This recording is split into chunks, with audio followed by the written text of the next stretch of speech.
నమః పార్వతీపతయే Hara Hara Mahadev. Hi hello friends, welcome to my channel. I am the Sanchari. ఈరోజు అయితే మన దేశంలోని 12 జ్యోతిర్లింగాలలో అతి ముఖ్యమైన జ్యోతిర్లింగమైన కాశీ విశ్వనాథుని అయితే దర్శించుకోబోతున్నాం ఫ్రెండ్స్.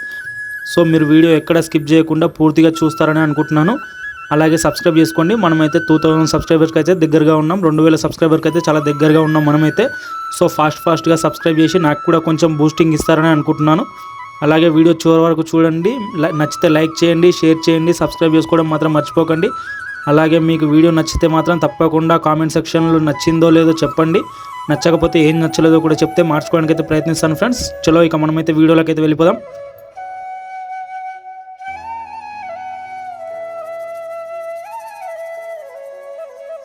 ఇక ముందుగా అయితే నేను కాశీకి ఎలా చేరుకున్నానో మీకైతే కొంచెం ఫాస్ట్గా అయితే వివరించేస్తాను.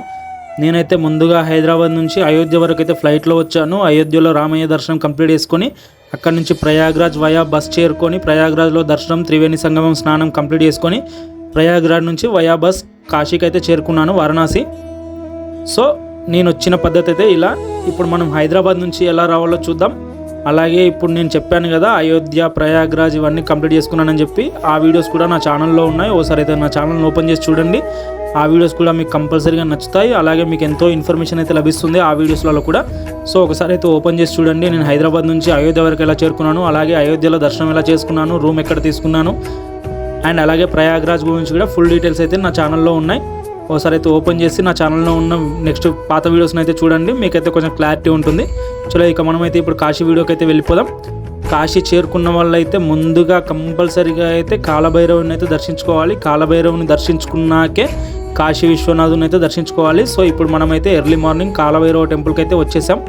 చూస్తున్నారు కదా, ఆటోలో అయితే మా రూమ్ దగ్గర నుంచి 20 రూపీస్ అయితే తీసుకున్నారు. ఇక్కడ కమాన్ దగ్గర అయితే దించేశారు. ఇక్కడ నుంచి ఒక 200-300 మీటర్స్ నడవాల్సి ఉంటుంది. ఎందుకంటే లోపలికి ఆటోస్ అయితే వెళ్ళవు, అందరూ పబ్లిక్ నడుస్తూ ఉంటారు కాబట్టి ఆటోస్ అయితే వెళ్ళవు.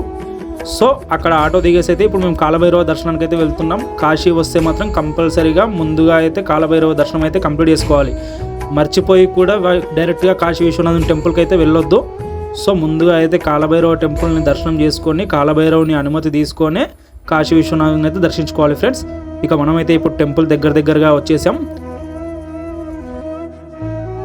ఇక అలా టెంపుల్ దర్శనం చేసుకుంటూ ఇప్పుడైతే మనం హైదరాబాద్ నుంచి వారణాసి కాశీకి ఎలా చేరుకోవాలో చూద్దాం. ఈ కాశీకి అయితే 3 పేర్లు అన్నమాట. ఒకటి కాశీ అని పిలుస్తారు, ఇంకొకటి వారణాసి, 3 బనారస్. మొత్తం 3 పేర్లతో అయితే పిలుస్తారు. 3 పేర్లలో ఏది పిలిచినా కాశీలో విశ్వనాథుని తలుచుకున్నట్టే మనం. సో ఇప్పుడు మనమైతే హైదరాబాద్ నుంచి ఎలా చేరుకోవాలో చూద్దాం. మనకైతే హైదరాబాద్ నుంచి డైలీ మార్నింగ్ 9:30కి అయితే సికింద్రాబాద్ నుంచి దానాపూర్ సూపర్ ఫాస్ట్ ఎక్స్ప్రెస్ అయితే ఉంటుంది.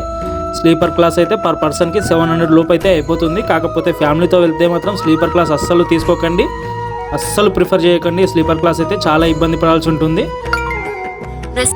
ఎందుకంటే బీహార్ సైడ్ వెళ్ళే ట్రైన్స్ ఎలా ఉంటాయో మీకైతే ఒక ఐడియా ఉందని అనుకుంటున్నాను.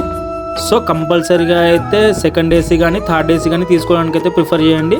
సెకండ్ ఏసీ అయితే పర్ పర్సన్కి 1800 లోపు అయితే అయిపోతుంది, 1800 లోపు అయితే అయిపోతుంది. అదే థర్డ్ ఏసీ అయితే పర్ పర్సన్కి 2500 వరకు అయితే అలా అవుతుంది. సో ఫ్యామిలీతో వెళ్తే మాత్రం కంపల్సరీగా అయితే మీరు ఏసీలో వెళ్ళడానికి ప్రయత్నించండి. స్లీపర్ క్లాస్ తీసుకుంటే మాత్రం చాలా ఇబ్బందులు పడాల్సి ఉంటుంది. అందులో కూర్చోలేము మనము, ఎవరెవరో వచ్చి కూర్చుంటారు మన సీట్ల మీద, అసలు జరగమంటే కూడా జరగరు. సో నేనైతే ఇచ్చే మంచి సజెషన్ అయితే ఇది. హైదరాబాద్ నుంచి డైలీ మార్నింగ్ 9:30కి Danapur super fast express train అయితే ఉంటుందన్నమాట.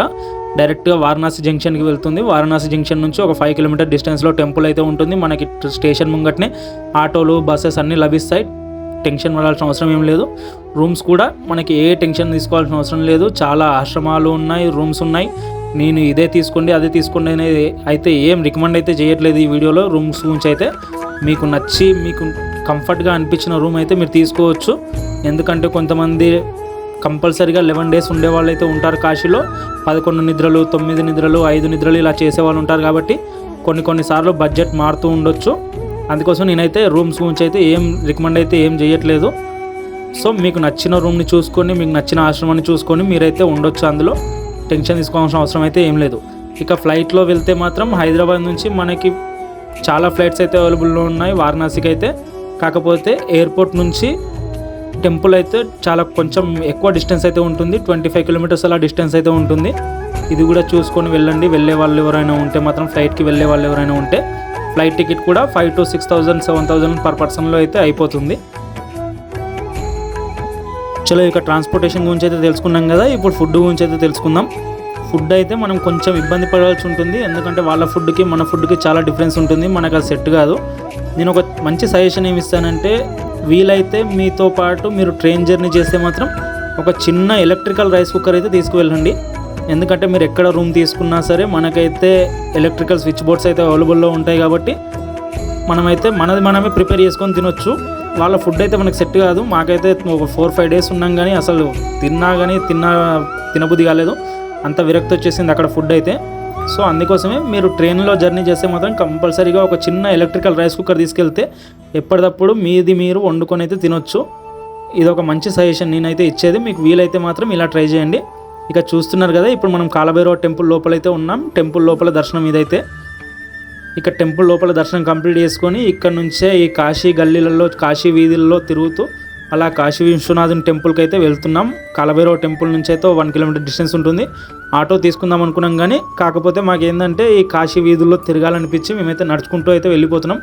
చూస్తున్నారు కదా, కాశీ వీధులు అయితే ఇంతే చిన్న చిన్న గల్లీలే ఉంటాయి. అన్నీ ఎటు చూసినా చిన్న చిన్న గల్లీలే ఉంటాయి. ఏ గల్లీలోకైనా వెళ్ళొచ్చు, ఎట్లా అయినా వెళ్ళొచ్చు. మొత్తం అన్నీ చిన్న చిన్న గల్లీలే ఉంటాయి. ఎటు చూసినా ఒక్క పెద్ద రోడ్డు కూడా కనిపించదు. కాకపోతే ఒక గల్లీకి ఒక గల్లీ అన్ని కనెక్టివిటీ ఉంటాయి. మనం ఎక్కడ మిస్ అవ్వము, ఏం కాదు. ఎటు వెళ్ళినా మళ్ళీ మెయిన్ రోడ్కే వస్తామన్నమాట. ఈ వీధులన్నీ తిరగాలనిపించే మేమైతే ఆటో తీసుకోకుండా డైరెక్ట్గా నడుచుకుంటూ అయితే వెళ్ళిపోతున్నాం దర్శనానికి అయితే. చూస్తున్నారు కదా ఎంత అందంగా ఉన్నాయో కాశీ వీధులు అయితే.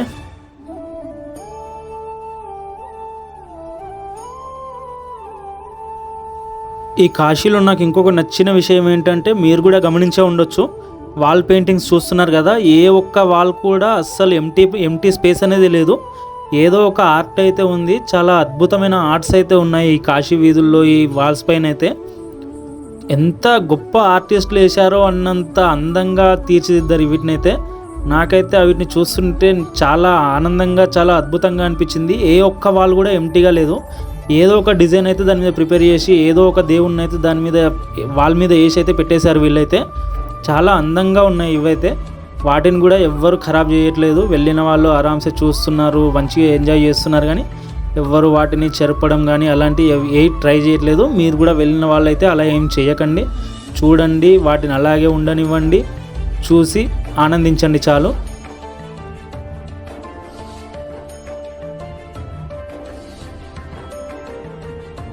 ఇక అలా మాట్లాడుకుంటూ నడుచుకుంటూ అయితే కాశీ వీధుల్లో తిరుగుతూ టెంపుల్కి అయితే చేరుకున్నాం, విశ్వనాథుని టెంపుల్కి అయితే.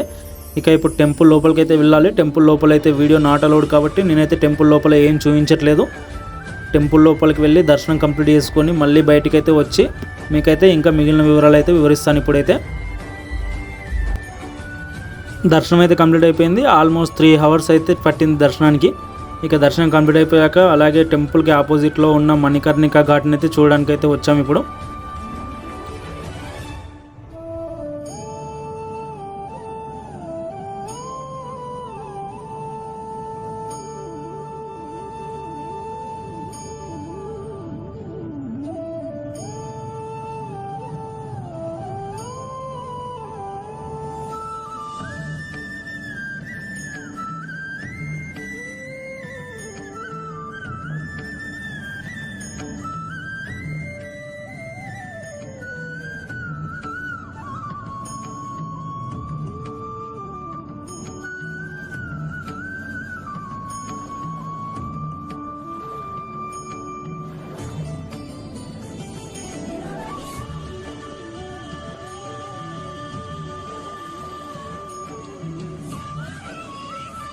కాశీలో ఈ మణికర్ణిక ఘాట్కి అయితే ఒక ప్రత్యేకమైన స్థానం ఉంటుందని చెప్పాలి. ఎందుకంటే ఇక్కడ దహన సంస్కారాలు నిర్వహిస్తూ ఉంటారు. ఒక్క క్షణం కూడా ఇక్కడ చితి అనేది ఆరి ఉండదు. 24 గంటలు 24/7 నడుస్తూనే ఉంటుంది. ఎప్పటికీ ఏదో ఒక దహన సంస్కారం నడుస్తూనే ఉంటుంది. దాదాపుగా ఒక రోజులో 1000 నుండి 1500 దహన సంస్కారాలు నిర్వహిస్తారంట ఇక్కడ. అంత గొప్ప ప్రదేశం. ఆ శివయ్యకి ఆపోజిట్లోనే ఎంతో దగ్గరలో ఉండడం అనేది అక్కడ జరిపించుకునే అదృష్టం కావాలి. ఇలాంటి ప్లేస్లు అయితే ఈ కాశీలో 2 ఉన్నాయన్నమాట. ఒకటి అయితే హరిశ్చంద్ర ఘాట్, ఇది కొంచెం డిస్టెన్స్లో ఉంటుంది టెంపుల్ నుంచి. ఇక ఇంకొకటి అయితే మణికర్ణిక ఘాట్, ఇదైతే డైరెక్ట్గా టెంపుల్కి ఆపోజిట్లోనే ఉంటుంది. ఇక్కడ కనిపిస్తుంది కదా, ఇదైతే నేపాలీ టెంపుల్ అనమాట. ఇక ఇక్కడ మణికర్ణిక ఘాట్ అయితే పూర్తిగా కవర్ చేయలేకపోయాను, ఎందుకంటే అక్కడ వర్క్స్ అయితే నడుస్తున్నాయి. ఆ వర్క్స్ వల్ల అయితే అక్కడికి వెళ్ళలేకపోయాను, పూర్తిగా అయితే కవర్ చేయలేకపోయాను. కాకపోతే హరిశ్చంద్ర ఘాట్ని అయితే పూర్తిగా కవర్ చేశాను. ఈ వీడియో ఎండ్ స్క్రీన్లో ఇస్తాను. హరిశ్చంద్ర ఘాట్ గురించి అయితే మీరు తెలుసుకోండి. అలాగే ఓసారి అయితే మీకు ఈ వీడియోలో అర్థం కాకపోయినా సరే నా ఛానల్ ఓపెన్ చేస్తే అందులో కూడా ఉంటుంది హరిశ్చంద్ర ఘాట్ గురించి అయితే. అదైతే ప్రత్యేకంగా హరిశ్చంద్ర ఘాట్ గురించి అయితే ఫుల్ వీడియో కవర్ చేసి పెట్టాను. ఓసారి అయితే అది కూడా చూడడానికి ట్రై చేయండి ఫ్రెండ్స్. మణికర్ణిక ఘాట్ దగ్గర అయితే కొంచెం వర్క్స్ అయితే జరుగుతున్నాయి కాబట్టి అక్కడైతే ఏం కవర్ చేయలేకపోయాను, వీడియో అయితే తీయలేకపోయాను అనమాట. ఇక మన ఛానల్లో అయితే నెక్స్ట్ ఈ కాశీలోని గంగా నది ఒడ్డున ఉన్న ఘాట్స్ అన్ని కవర్ చేస్తూ బోట్ రైడ్ అయితే చేశారనమాట. ఆ వీడియో రాబోతుంది మనదైతే నెక్స్ట్ వీడియో. సో మీరు ఆ వీడియో మిస్ అవ్వకూడదు అనుకుంటే మాత్రం కంపల్సరీగా అయితే ఛానల్ని సబ్స్క్రైబ్ చేసి పెట్టుకోండి ఫ్రెండ్స్. చెప్పాను కదా 2000 సబ్స్క్రైబర్స్కి అయితే చాలా దగ్గరగా ఉన్నాం, 2000 సబ్స్క్రైబర్స్ దగ్గరగా ఉన్నాం ఫ్రెండ్స్. సో మీరు సబ్స్క్రైబ్ చేసుకుంటే నాకు కూడా సబ్స్క్రైబర్స్ ఇంక్రీజ్ అవుతుంటే చాలా హ్యాపీగా అనిపిస్తుంది, ఇంకొన్ని వీడియోస్ చేయడానికి బూస్టింగ్గా ఉంటుంది. సో ప్లీజ్ సబ్స్క్రైబ్ చేసుకోండి. అలాగే వీడియో నచ్చితే మాత్రం కంపల్సరీగా మీ ఫ్రెండ్స్ అండ్ ఫ్యామిలీతో షేర్ చేసుకోండి ఫ్రెండ్స్. మీరు ఎప్పుడైనా కాశీ వెళ్తే మీ ప్రయాణం మీ ఎక్స్పీరియన్స్ ఎలా ఉందో నాకు కూడా షేర్ చేస్తే నేను కూడా తెలుసుకుంటాను అనమాట. ఇంకో సజెషన్ అయితే మీతో పంచుకోవాలనిపిస్తుంది. మీకు నచ్చితేనే చేయండి ఫ్రెండ్స్, లేకపోతే పూర్తిగా అవాయిడ్ చేసేయండి. ఏంటంటే మీరు కూడా పెద్దవాళ్ళు ఎప్పుడైనా సరే కాశీ వెళ్తే మాత్రం మీ పిల్లల్ని మీతో పాటు తీసుకువెళ్ళండి. ఎందుకంటే ఒకప్పుడు ఇంత ఫెసిలిటీస్ లేకుండే, ట్రాన్స్పోర్టేషన్ ఫెసిలిటీస్ కాబట్టి చాలా ఇబ్బంది పడాల్సి వస్తుండే, కాబట్టి పిల్లల్ని తీసుకువెళ్ళకుంటుండే. దొరికిన వెహికల్స్ ఏదో తీసుకొని వెళ్తుండే కాబట్టి ఫుడ్కి దానికి ఇబ్బంది అవుతుండే. పిల్లల్ని చూసి పెద్దవాళ్ళని చూసి పిల్లలు ఇబ్బంది పడాల్సి వస్తుందని చెప్పి పిల్లల్ని ఇంటి దగ్గరే ఉంచి, లేకపోతే ఎవరో బంధువుల ఇంట్లో ఉంచి పెద్దవాళ్ళు మాత్రమే కాశీ ప్రయాణం చేసి వస్తుండే, ఎందుకంటే ఇంత ట్రాన్స్పోర్టేషన్ ఫెసిలిటీ లేదు కాబట్టి. కానీ ఇప్పుడు అవన్నీ ఏం లేదు. ఇప్పుడు డైరెక్ట్గా ట్రైన్ ఎక్కితే కాశీలో ట్రైన్ ఎక్కితే మళ్ళీ డైరెక్ట్గా మీ ఇంటి దగ్గరే దిగుతారు. అంత ట్రాన్స్పోర్టేషన్ ఫెసిలిటీ అయిపోయింది ఇప్పుడు. సో మీరు వెళ్తే మాత్రం మీ పిల్లల్ని తీసుకువెళ్ళండి. ఎందుకంటే నేను అక్కడ చూశాను, చాలామంది అప్పుడే పుట్టిన పిల్లల్ని అసలు తీసుకొని వచ్చారు. అందుకోసమే నేను అక్కడ చూశాను కాబట్టి వాళ్ళకు మాత్రం నియమాలు లేవు, మనమే పెట్టుకున్నామా ఈ నియమాలు అని అనిపించింది నాకైతే. అందుకోసమే మనకి ఎప్పుడో పాతకాలం నుంచి వస్తున్న ఆచారం కాబట్టి మనం దాన్ని అంతర్యార్యం ఏందో తెలుసుకోక మనం తీసుకువెళ్ళట్లేదు పిల్లల్ని. కానీ అప్పట్లో ట్రాన్స్పోర్టేషన్ ఫెసిలిటీస్ లేక మాత్రమే తీసుకువెళ్ళలేదంట. ఎందుకంటే పిల్లలు ఇబ్బంది పడితే పిల్లల్ని చూసి పెద్దవాళ్ళని చూసి పిల్లలు ఇబ్బంది పడాల్సి వస్తుంది, మళ్ళీ ఇంత ఇబ్బంది పడుతూ వెళ్ళాల్సిన అవసరం లేదని చెప్పి పిల్లల్ని ఎవరో బంధువుల ఇళ్ళలో ఉంచి కాశీ ప్రయాణం అయితే ముగించుకొని వస్తుండే. నాకు తెలిసింది నేను చెప్పాను, మీకు నచ్చితే చేయండి ప్లీజ్, నచ్చకపోతే మాత్రం నన్ను తిట్టుకోకండి. నేనైతే సజెషన్ పంచుకోవాలనిపించింది కాబట్టి పంచుకుంటున్నాను. ఓకేనా ఫ్రెండ్స్, వీడియో ఇంతవరకు చూసారంటే మీకు ఎంతో కొంత నచ్చిందని అనుకుంటున్నాను. నచ్చితే మాత్రం లాస్ట్గా అయితే ఇంకోసారి అడుగుతున్నాను, లైక్ చేయండి, అలాగే సబ్స్క్రైబ్ చేసుకోండి ఫ్రెండ్స్ ప్లీజ్. చలో ఫ్రెండ్స్, ఉంటానిక మరి బాయ్. నెక్స్ట్ వీడియోలో అయితే కలుద్దాం. కాశీలో బోట్ రైడ్ అయితే చేస్తూ కాశీ ఘాట్స్ని అయితే చూస్తూ కలుద్దాం మనమైతే. అప్పటి వరకు అయితే మీరు ఛానల్లో ఏదో ఒక వీడియో చూస్తూ నాకైతే వ్యూవర్స్ని అయితే పెంచుతూ నా వాచ్ టైం కూడా పెంచుతూ ఉంటారని అనుకుంటున్నాను. సబ్స్క్రైబర్స్ని కూడా కొంచెం ఇంక్రీజ్ చేయండి ఫ్రెండ్స్. ఒక్కసారి సబ్స్క్రైబ్ అయితే కొట్టు మామా, పోయేదేం లేదు. మా అయితే ఇలాంటి మంచి మంచి వీడియోస్ నీ కోసం అయితే వస్తూ ఉంటాయి. నీ డేటాలోని కొంచెం డేటా నా కోసం అయితే వినియోగిస్తావు మామా, అంతకుమించి పోయేదేం లేదు. ప్లీజ్ సబ్స్క్రైబ్ కొట్టేసేయ్. బాయ్.